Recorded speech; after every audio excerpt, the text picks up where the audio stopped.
أهم حاجة في كل قصة التغيير اللي أنا باتكلم فيها بقى لي فيديو، هو تأثير التغيير على حياتك وعلى شخصيتك.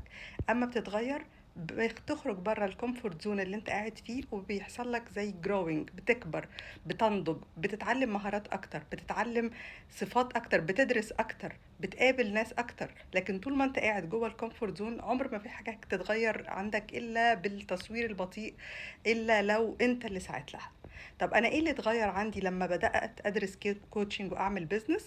اتعلّمت أول حاجة، رميت نَفْسي في المَيّة إن أنا لازم أعمل presentations، إن أنا لازم أطلع قدّام الناس وأتكلّم، إن أنا لازم هاعيّن ناس ويضحكوا عليّا، وإن أنا لازم يوم فوق ويوم تحت في الbusiness، إني لازم أدرس كتير عشان أغطّي الgap لإن أنا بدأت متأخّر، إن أنا أعمل حاجات كتيرة جدًا إن أنا أعمل حاجات كتيرة جدًا وأعرف أتعلّم مهارات كتيرة جدًا، سواء في التعامل مع الناس أو حاجات كلّها فادت شخصيتي.